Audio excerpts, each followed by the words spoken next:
Okay, so this presentation is being recorded, and I will be sharing the recording with all registrants. I will also be sharing the slide deck. Closed captioning has been enabled, so feel free to turn it on if you want to use it. So I have prepared slides for some 40 to 45 minutes. And I'm leaving at the end some time for questions. But you can start typing those questions at any moment in the chat or in the Q&A windows of Zoom.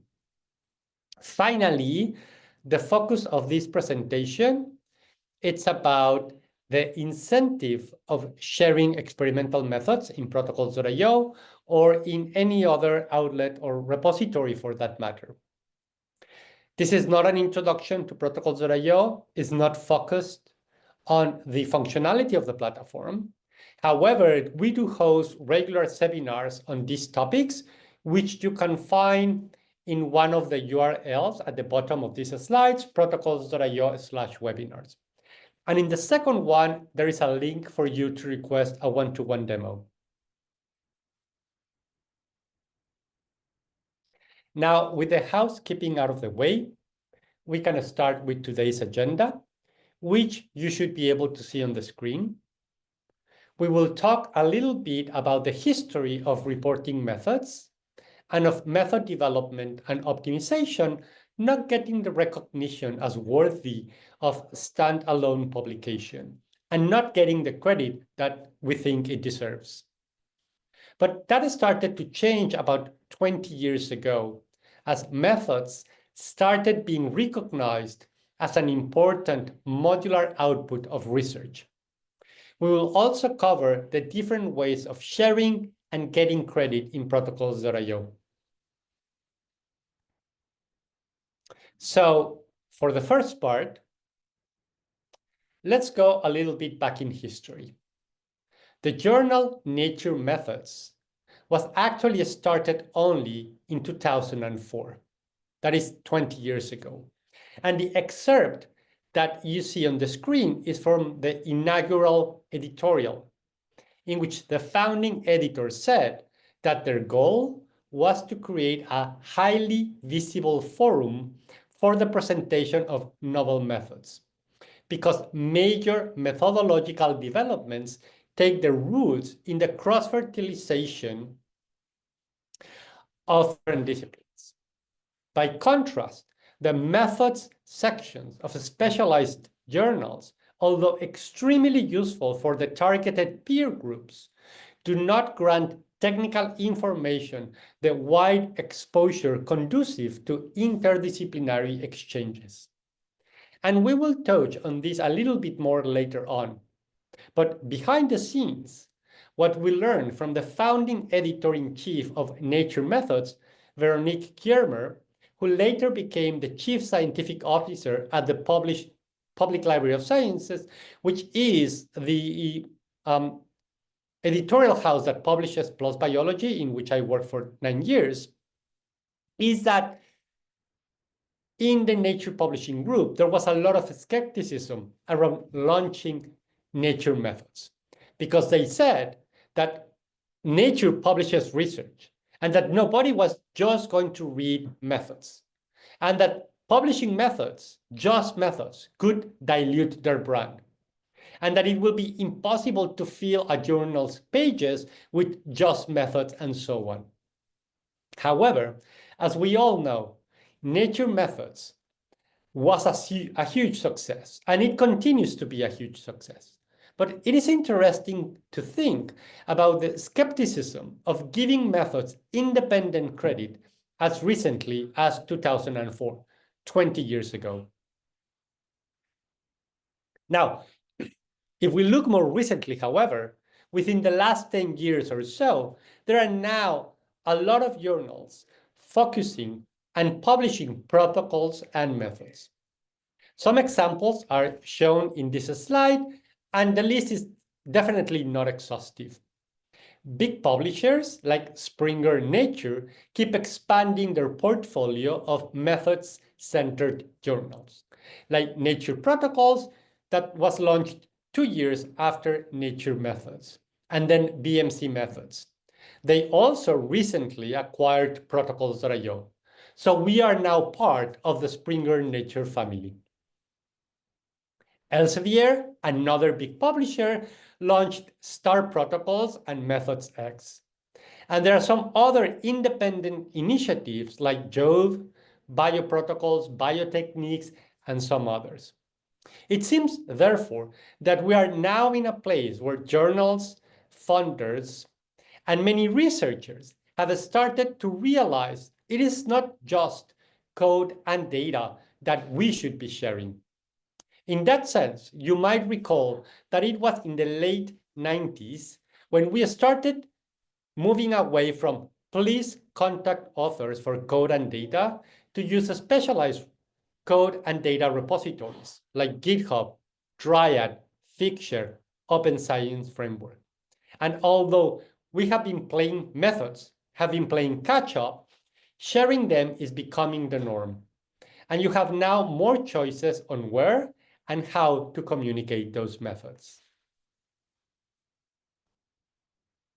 Okay, that is enough about the changes we have seen in recent times. I will go on now to talk about public sharing and getting credit for reproducible and discoverable methods, protocols. And specifically about Protocols.io, we will go through first how most people share their methods in our platform, which is actually independently of papers. Then we will talk about the partnership that we have with 5 different journals, plus 1 BMC Methods, Nature Protocols, Lab Animal, and Gigabyte to get your protocols peer-reviewed and published as a formal peer-reviewed manuscript, as well as the many partnerships and connections that we have with many other journals, which aim to make your papers more rigorous and more reproducible. So when we see how scientists, researchers communicate their work and their discoveries to their colleagues and to the world more broadly, we have started to see a more modular approach to science communication. So at the center of this cartoon, we have the most recognized research output, which is the peer-reviewed publication, the paper. This is the bread and butter, the currency that researchers put on their CVs and that funders and employers look at when evaluating productivity. But we now appreciate more the value of other independent but interrelated modules of research output, like code and data. And we have created specific repositories for these, like GitHub, Open Science Framework, Zenodo, Dryad, and others. Methods are another module of research output.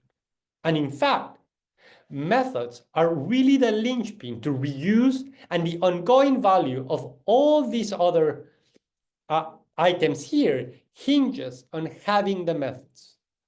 Because I venture to claim that it is really difficult, if not impossible, to understand the meaning of data and any interpretation of the data if we do not understand the details of how these results, these data, were acquired.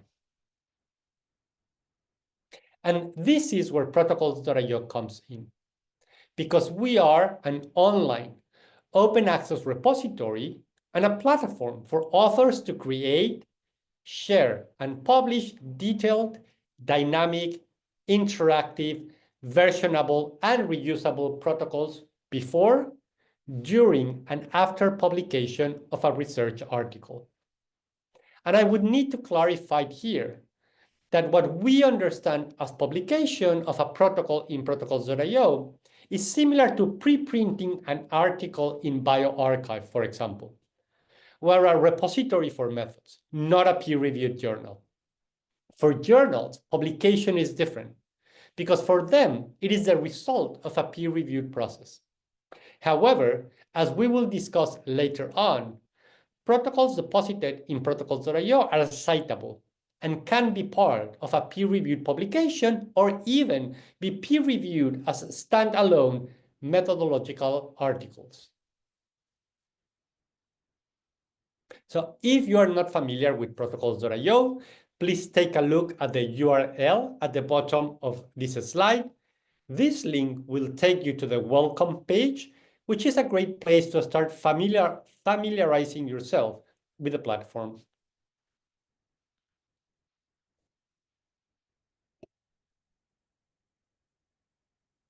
And as I said before, one of the features of protocols.io is its open access repository,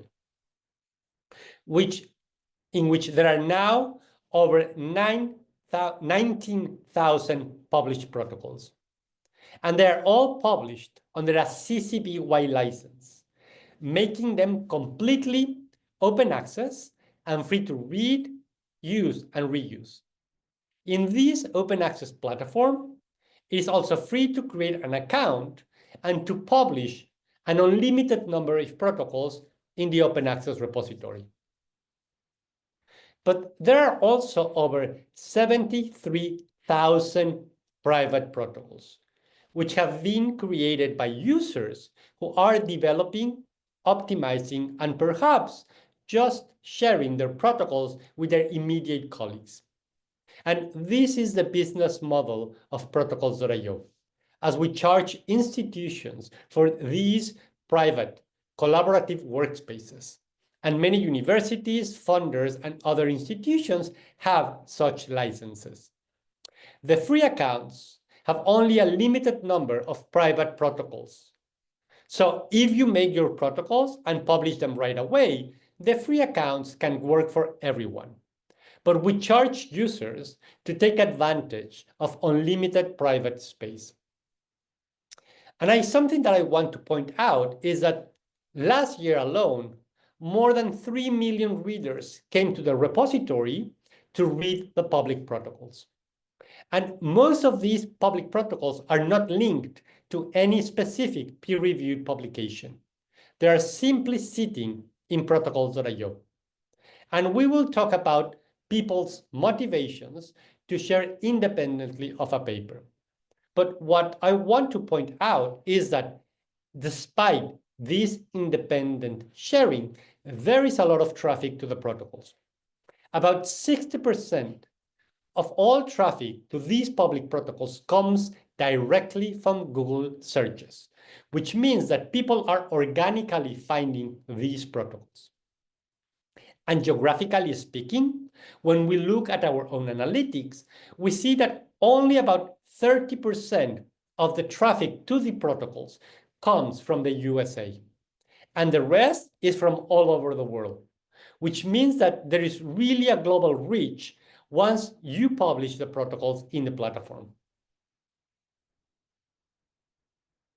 And when you come to protocols.io, you can also search directly if you want to look for specific protocols that might be useful for your research. In this example, I'm searching for PCR, and I get the public protocols with that keyword. These protocols can be run directly, or you can create your own forks or editable copies, which you can tweak to make it work for your own specific conditions, being that equipment or a different cell line or bacteria strain or mouse line. And this reuse of public protocols might save you a lot of time and energy, as you will have all the comprehensive details of their original author's approach right there straight away. Protocols.io also has some open, searchable communities, which are set up as workspaces. So if you use protocols.io, you will very likely have your own private workspace where you will be developing your protocols.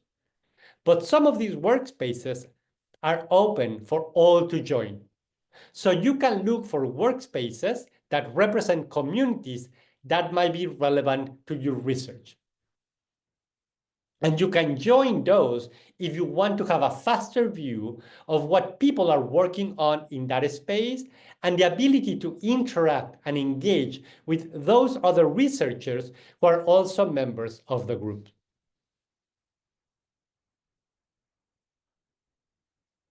And before we continue, let me show you how the protocols created and published in protocols.io are live, dynamic, and interactive, yet persistent documents that go far beyond a traditional static PDF. So I'm going to be opening one of these protocols.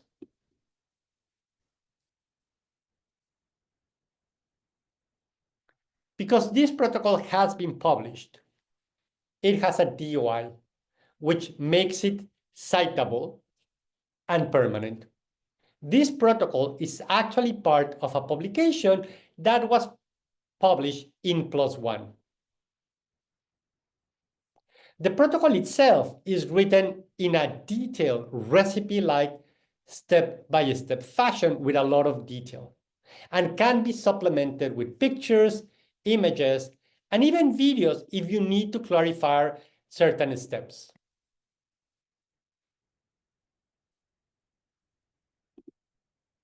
Different sections of the protocol can be coded in different colors, creating a table of content that I can navigate. The protocols are interactive because any reader can come and post a comment, and the authors will be notified and they can come back to the platform to respond to that question or comment. Protocols are versionable. In this case, the authors have published 3 versions of the protocol as they optimized and troubleshooted. And I can even compare the platform to compare side by side 2 versions of the protocol. As I mentioned before, the protocols are runnable. And I can also create my own editable copy or fork to make the changes necessary to make the protocol work for my own very specific conditions. But let me now go back to my presentation.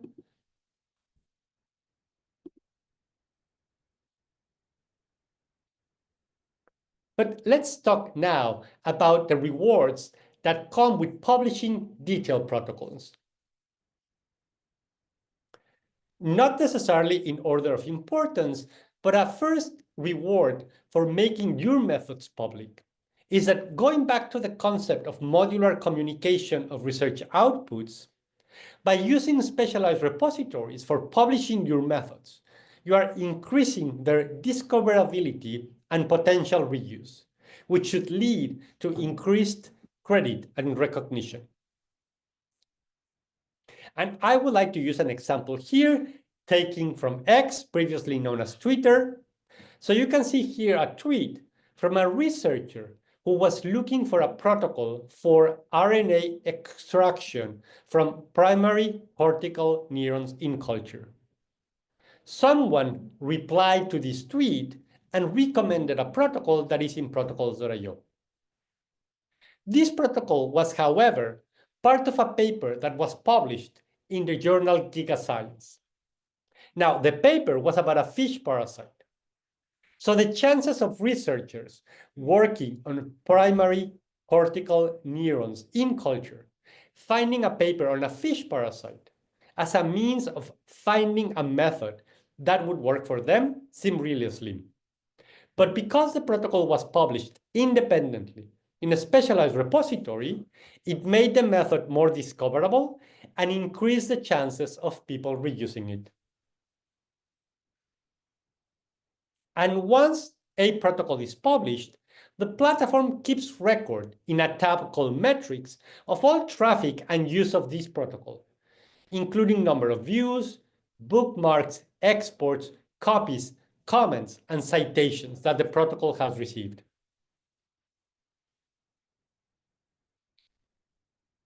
An obvious second reward for publishing your methods is the increase of reproducibility, not only in your field, but also internally in the work that you do in your own laboratory. So if you're not familiar with this, I would like to introduce now to you the Cancer Biology Reproducibility Project, which was a $1.5 million initiative coordinated by the Center for Open Science and by Science Exchange, with the goal of trying to independently replicate almost 200 experiments from about 50 high-profile papers on cancer biology.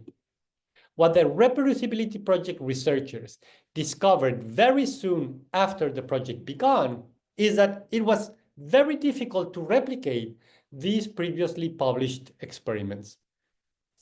There are several reasons why that was the case, but one of them was that the original researchers didn't document in their articles with enough detail what they did and how they did it. So what you see, what you see on the screen is the Center for Open Science website that summarizes some of the results of the Cancer Biology Reproducibility Project. And as you can see, of the 193 experiments that they tried to replicate from 53 papers, 0% of the protocols, 0% were completely described, which made it impossible to reproduce them without contacting the original authors. But equally striking, when researchers from the Reproducibility Project contacted the original authors, they also discovered that these did not always could tell how exactly their own experiments had been done. Therefore, the problem of lack of reproducibility goes beyond the lack of adequate reporting in published articles, but also highlights deficiencies in the way researchers keep record of their own experimental protocols for housekeeping. And that brings me to a third reason to make your protocols public, which is to guarantee preservation. As we all know, a large fraction of the lab personnel is floating because the students graduate and leave, postdoctoral researchers get positions, faculty position elsewhere, and so on. Publishing your protocols makes them persistent, citable objects that will be permanently stored in your workspace as well as in the open access repository.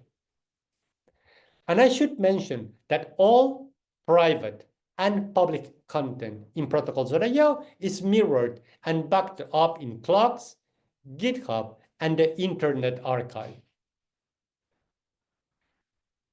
And modular sharing also increases the chances of establishing collaborators, because we have seen cases where researchers report that this is the case. Sharing their protocols early on leads to an increase in the number of collaboration. And one important thing to note is that since we started publishing protocols in 2014, and now with these more than 19,000 published protocols, we have never seen a case of a publisher saying that because you shared your protocols in protocols.io, you cannot publish your research or your method paper in their journals. Publishers do not consider publishing in protocols.io prior publication. So just like sharing preprints in bioRxiv, sharing in protocols.io is like preprinting methods. And so we have never seen a case of that hurting authors. So we encourage people to share publicly whenever their protocols are ready. So from the publishing perspective, sharing on protocols.io should give your method visibility, let you engage with the people who are using the method, make it a central place where you can iterate, version, and share corrections and optimizations easily. I got everyone naturally to those optimized versions. And it does not preclude further recognition by publishing that protocol later as part of a peer-reviewed manuscript. And that takes me to the fact that publishing your protocols also should simplify your work down the road when the time of submitting and publishing a paper comes. So let's take another example that I took from X. So we have here Professor Jonathan Kipnis at the Washington University in St. Louis that posts a tweet and says, what if labs publish each of their unique methods, protocols, and in future papers, instead of rewriting the protocols, we just cite them? And he adds, we waste so much time on methods by saying the same thing differently. And that is exactly what protocols.io is about. You can publish your optimized, update, detailed research protocol in the open access repository, obtain DOIs, and then anyone, you or your colleagues, can cite those protocols. But citing detailed protocols goes beyond saving time by not rewriting methods. Citing and using detailed protocols improves rigor and reproducibility, making your papers more robust and impactful. And this is what the authors of this PLOS Biology paper did. They created, deposited, and published their protocols in protocols.io, obtaining a citable DOI, which they included in the materials and methods section, replacing most of the writing. The reader, by following the link, has access to the detailed step-by-step protocol in protocols.io. And a really nice thing about how protocols.io works is that, as I mentioned before, the protocols are versionable. So if the authors have updated their protocol since the time of publication of the paper, the reader will be notified and can choose to read the protocol as it was published, which is what you see on the screen, or by following the View the Newer Version link, have access to the most updated version of that protocol. And that brings me to the fact that because there is a push for reproducibility, there are now over 500 journals, some open access, some subscription journals, that encourage authors in their submission guidelines to include in their manuscript a link to a detailed protocol in protocols.io. And this also applies to many funders, now encouraging or requiring detailed method sharing. And remember that I said that we have never had an issue with authors not being able to publish a paper for publishing their protocols first? In fact, not only do journals not see a conflict with publishing your protocols early in protocols.io, they often actively encourage the use of the platform. And a sixth point will be that by managing, preserving, and archiving your protocols in protocols.io, you would be complying with mandates by funding agencies and universities regarding managing and sharing methods and data. In the United States, for example, the NIH Data Management and Sharing Policy requires all applicants to include a data management and sharing statement in their grant applications. And the NIH's rigor and reproducibility guidelines explicitly highlight the need for grant applicants to describe detailed, experimental details in their applications, which should be considered by the reviewers.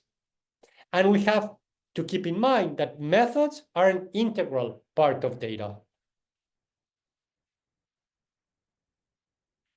And before we move on to the next section, I would like to show you how easy it is to publish a protocol in protocols.io. So what you see here is that from the protocol, there is a publish button that will take you to a 6-step workflow that you should be able to complete in not more than 10 minutes. You only need to provide an abstract, the authored list, the affiliation, and whether you received or not funding for developing that protocol. Once you click submit, the protocol goes through a light moderation. We do not peer review, but we do read out spam. And within 48 hours, your protocol will be made public with an assigned DOI, which then you can include in your submission to the journal.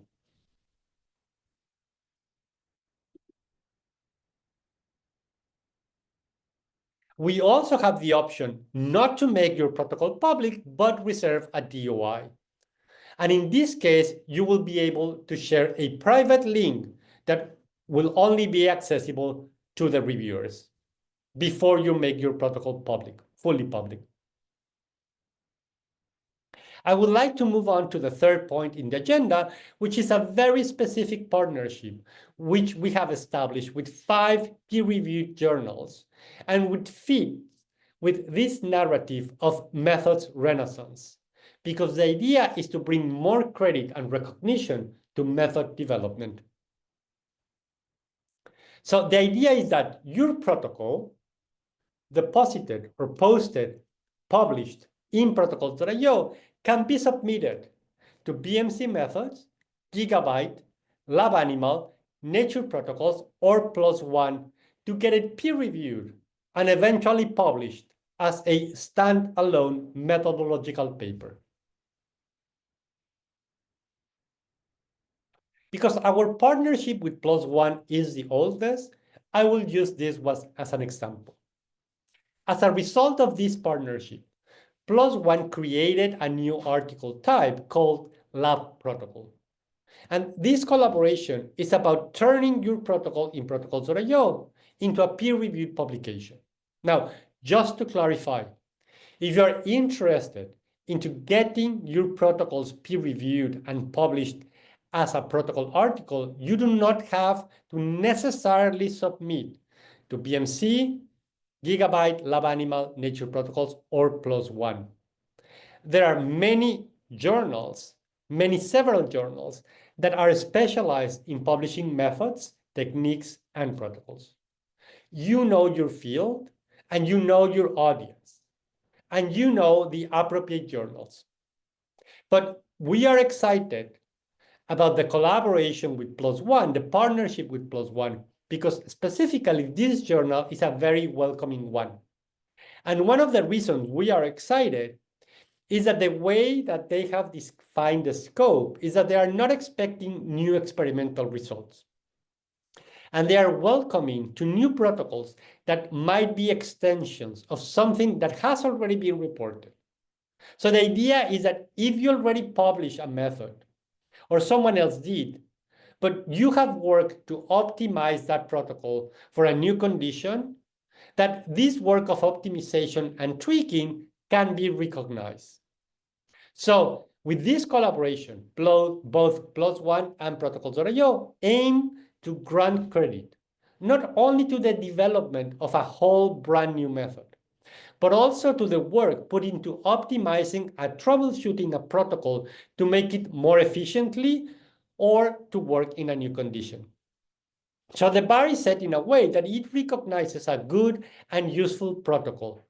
There should be some effort behind it, of course, but the idea is to capture the constant method development that very often goes unacknowledged and is usually summarized in 1 or 2 sentences in the materials and method sections of traditional manuscripts.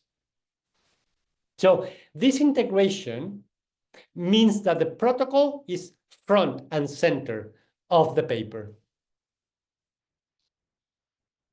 And this is another example of a protocol paper published in BMC Methods.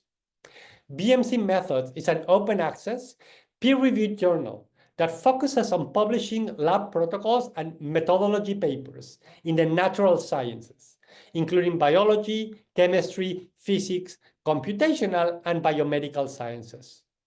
The journal serves as a platform for researchers to disseminate experimental procedures, novel techniques, and innovative methodologies, promoting reproducibility, transparency, and the advancement of scientific methods.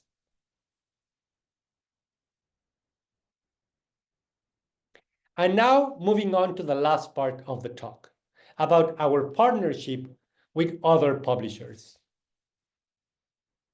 I would like to start by saying that although we are all very familiar with supplementary files and documents in papers, there is a strong push for a number of years now to moving away from supplements by using repositories instead.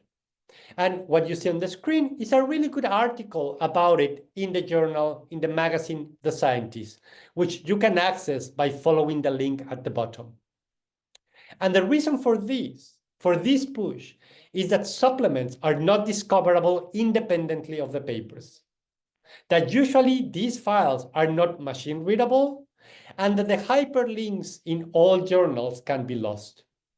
Therefore, the use of repositories increases discoverability, accessibility, permanency, and reuse of the methods and data.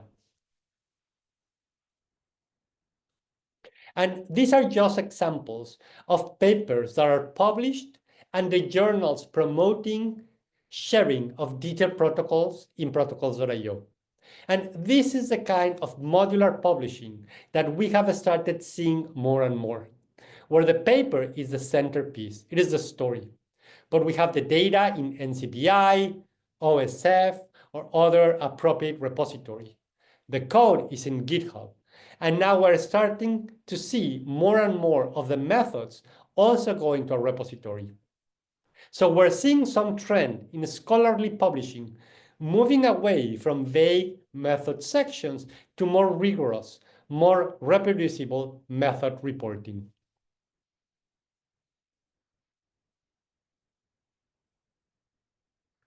And as I mentioned before, a published protocol in protocols.io with an assigned DOI is a citable object that can be referenced to in a paper, giving credit to the author's methodological work. Furthermore, the reference will be linked to the detailed protocol in the platform. So the reader has access to all the details, to all the steps, even if the paper was published behind a paywall. And I want to highlight that doing a good job at reporting your method should increase the impact of your papers, as these data show.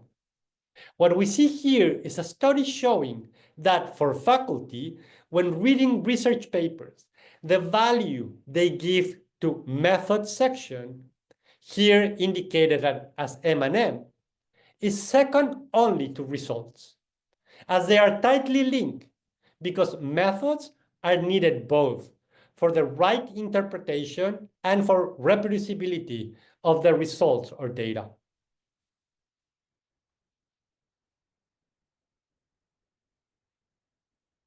So to summarize, you can read in these slides some of the rewards and benefits associated with openly sharing your protocols and linking these to your research articles.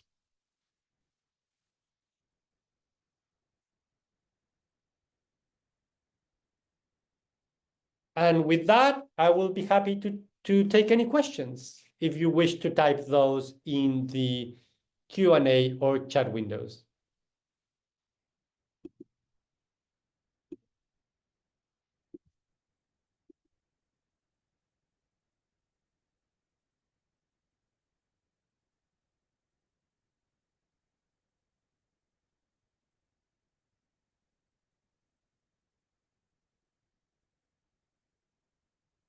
While you type your questions, let me remind you that I will be sharing the recording and the slides with all registered participants.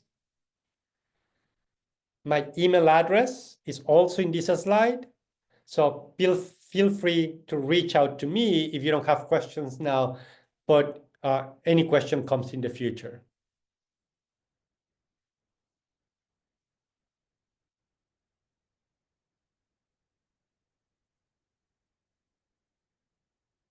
I will stop the recording in case somebody wants to ask a question of the record.